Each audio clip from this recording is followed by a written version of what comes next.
Alcara Water Solution for hot water problems. Contact 9399906356. ఈ దుద్దిడ మంచి చక్కటి రామేశ్వరాలయం అంటారు. దాంట్లో వైష్ణవాలయం కూడా ఉంది. అవి 13వ శతాబ్దానికి చెందాయి. ఈ పెట్టకోట పక్కనే 1 2 3 4 5 శిల్పాలు ఉన్నాయి.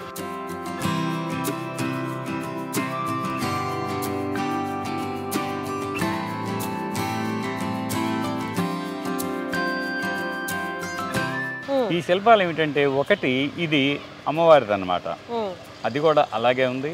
ఆ తర్వాత ఉండేదేమో అద్భుతమైనటువంటి చెన్నకేశవుడు, అది కాకతీయుల కాలం నాటిది. మరో అద్భుతమైనటువంటి వేణుగోపాల స్వామి విగ్రహం, భైరవుడు. ఈ భైరవుడు విలక్షణంగా ఉన్నాడు. ఏమిటంటే, భైరవుడు మామూలుగా కొంచెం విరిజడతోనే ఉంటాడు, కానీ ఆయన జటాభారంతో ఉన్నాడు. జటాభారం అంటే ఇది మీకు శైవంలో 4 రకాలైన శాఖలు ఉంటాయి.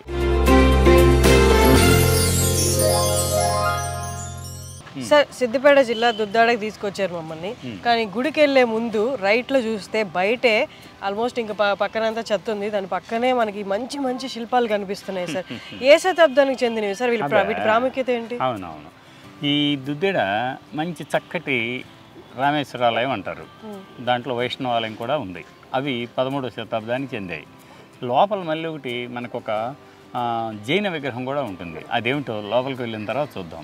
ఇది సిద్దిపేటకు దాదాపుగా ఒక 12 కిలోమీటర్ల దూరంలో హైదరాబాద్ వచ్చేటప్పుడు ఉందమ్మా. దీని పక్కనే ఇంకొక ఊరు ఉంది, కొండపాక అంటారు. అది చారిత్రక ప్రదేశమే. ఇక్కడికి ఇప్పుడు ఏమైందంటే, ఇక్కడ ఆలయానికి ముందు ఈశాన్యంలో ఒక బావి ఉంది. ఈశాన్యంలో కోనేరు అంటాం కదా, ఆ కోనేరు ఉంది. కోనేరుకి గోడ అన్నమాట, ఇది పెట్టగోడ. ఈ పెట్టగోడ పక్కనే 1 2 3 4 5 శిల్పాలు ఉన్నాయి. ఈ శిల్పాలు ఏమిటంటే, ఒకటి ఇది అమ్మవారిది అన్నమాట. అమ్మవారంటే మీకు చండీ చాముండి కావచ్చు, అది కూడా అలాగే ఉంది.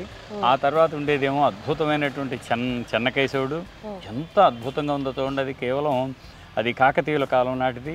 దాని తర్వాత మళ్ళీ అదే కాకతీయుల కాలం నాటిది మరో అద్భుతమైనటువంటి వేణుగోపాల స్వామి విగ్రహం. కింద మళ్ళీ మీకు అటు ఇటు రుక్మిణి సత్యభామ ఉన్నారు. ఆ తర్వాత ఈ గోవులు కూడా ఉన్నాయన్నమాట. ఆ తర్వాత భైరవుడు. ఈ భైరవుడు విలక్షణంగా ఉన్నాడు. ఏమిటంటే, భైరవుడు మామూలుగా కొంచెం విరిజడతోనే ఉంటాడు, కానీ ఆయన జటాభారంతో ఉన్నాడు. జటాభారం అంటే నెత్తి మీద పెద్ద కొప్పు పెట్టుకుంటారు. ఇది మీకు శైవంలో 4 రకాలైన శాఖలు ఉంటాయి. ఒకటి కాపాలిక, కాలాముఖ, కాలానన, పాశుపత అని 4 రకాల తెగలు. వీటిల్లో అది మనం చూస్తే కాలాముఖులకు చెందినటువంటి ఒక భైరవ విగ్రహం. ఇక ఈ విగ్రహాలు, ఇది మొదటి విగ్రహం మీకు తల వరకు భిన్నమైంది, రెండో విగ్రహం చెయ్యి భిన్నమైంది, మూడో విగ్రహం చేతులు భిన్నమయ్యాయి, 4వది కూడా చేతులు భిన్నమయ్యాయి. ఇలా భిన్నమైన విగ్రహాలని ఆలయంలో ఉంచకూడదు అనే ఒక అపోహ అన్నమాట. అది భిన్నం అవుతుంది, కాకుండా ఉంటుందా? ఇప్పుడు మన ఇళ్లలో ఎవరైనా పెద్దవాళ్ళు ఉంటారు, వాళ్ళకి ఏదన్నా చిన్న రోగం వస్తే ఇమీడియట్గా మనం బయట వేస్తున్నామా? ఇంట్లోనే ఉంచుకొని వాళ్ళకి చిన్న చిన్న శుశ్రూషలు చేసి మళ్ళీ స్వాస్థ్యం చేకూరిన దాకా మనం కాపాడుకుంటాం కదా. అలాగే ఆలయంలో ఒకవేళ పూజకి ఆ ప్రతిష్టకి ఇవి పనికిరావు అని అన్నప్పుడు తీసుకోవచ్చు, మళ్ళీ వాటి స్థానంలో కొత్తవి చేయించుకోవచ్చు. అది మనకు హాయిగా ఆగమ శిల్పశాస్త్రాలు 2 చెబుతున్నాయి. కానీ ఇక్కడ ఇలా నిర్లక్ష్యంగా పెట్టకూడదన్నమాట. వీటిని కూడా ఏం చేయాలి, హాయిగా గుడి లోపలే, కాంపౌండ్ లోపలే చిన్న పీఠాలు పెట్టి, ఆ పీఠాల మీద వీటిని నిలబెట్టి దీన్ని శుభ్రంగా క్లీన్ చేసి, దాని కింద ఈ శిల్పం ఎవరిది, దేవతదా, దేవతదైతే ఏ దేవతది, దీని యొక్క రూపం ఏమిటి, దీని ఏ కాలానికి చెందింది అనేది చిన్న లేబుల్ పెట్టేసుకుంటే వచ్చే పోయే వాళ్ళకి ఎవరిని అడగకుండా దాని వివరాలు వాటి అంతటా అవే తెలిసేదానికి అవకాశం ఉంటుంది. అసలు మీరే ఆశ్చర్యపోతారు. అసలు ఆ చెన్నకేశవ చూడండి, ఒక్కసారి రండి. చెన్నకేశవ 13వ శతాబ్దం. టిపికల్ కాకతీయ. ఎంత చక్కటి కిరీటం, వెనక ప్రభామండలం, ప్రభామండలంలో మళ్ళీ మీకు దశావతారాలు, ఆ తర్వాత చక్కటి మకర తోరణం, అటు ఇటు మీరు చూస్తున్నారు కదా శ్రీదేవి భూదేవి, వాళ్ళు ఎంత బాగున్నాయి చూడండి. కాకపోతే ఏమైందంటే, కొంచెం చేతులు భిన్నమైన అనేక కారణాల వల్ల ఆ ఎంత భిన్నమైనా కూడా అద్భుతమైనటువంటి ప్రతిమా లక్షణం, సమపాద స్థానకం, ఆ తర్వాత ఒంటి నిండా కూడా చక్కటి ఆభరణాలు, మామూలు ఆభరణాలు కాదవి. దాని అర్థం ఏమిటంటే, ఒకప్పుడు వైభవోపేతంగా అర్చనలు అందుకున్న ఈ అద్భుత శిల్పకళా రాజం ఈనాడు అలా పట్టించుకోకుండా ఇలా బయట నిర్లక్ష్యంగా ఉండటం కొంచెం బాధ అనిపిస్తుంది. అయినా కూడా మనం ఈ ఆలయ అధికారులకు చెప్పి చూద్దాం, వాళ్ళు వాటిని భద్రపరుస్తారేమో ఆశిద్దాం.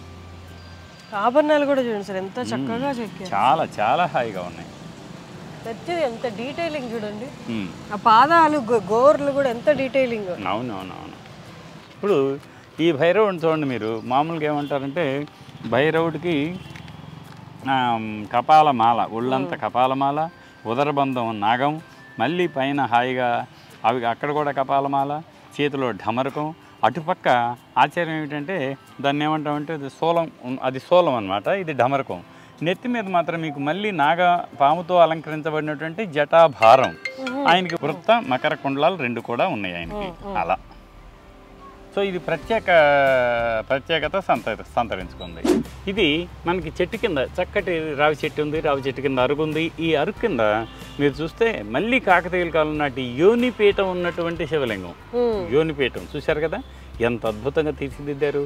నల్ల శానపు రాతిలో తీర్చిదిద్ది దాని మీద పాలిష్ బట్టి ఆ కాలపు వాస్తుశిల్పాన్ని దానిలో ప్రతిబింబించారు. దాని పక్కనే మళ్ళీ మీకు అదే కాకతీయుల కాలం నాటి నాగదేవత.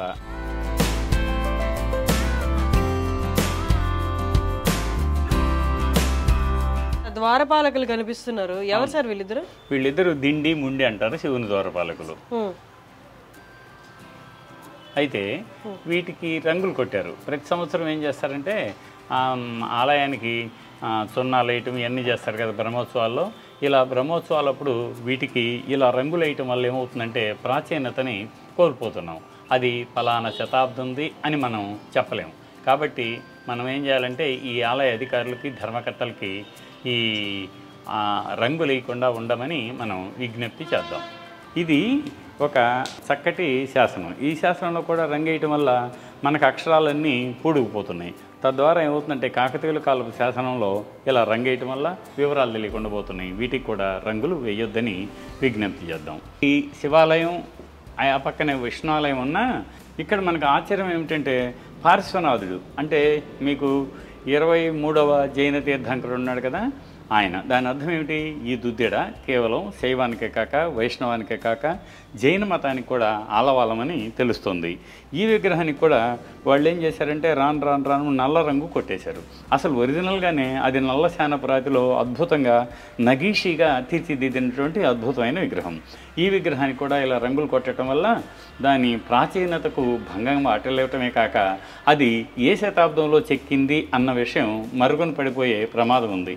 అందువల్ల మనం జనరల్గా కేవలం ఈ ఆలయ అధికారులకి కాక రాష్ట్ర వ్యాప్తంగా, తెలంగాణ రాష్ట్ర వ్యాప్తంగా లేక ఆంధ్రప్రదేశ్ రాష్ట్ర వ్యాప్తంగా ఉన్నటువంటి ఆలయ అధికారులు ధర్మకర్తలకు మనం చేసేటువంటి ఒక విజ్ఞప్తి ఏమిటి అంటే ఆలయ గోడలకు కానీ స్తంభాలకు కానీ లేక విడిభాగాలకు కానీ శిల్పాలకు కానీ శాసనాలకు కానీ రంగులు వేయకుండా ఉంటే మనం దాని ప్రాచీనతను కాపాడిన వాళ్ళం అవుతాం.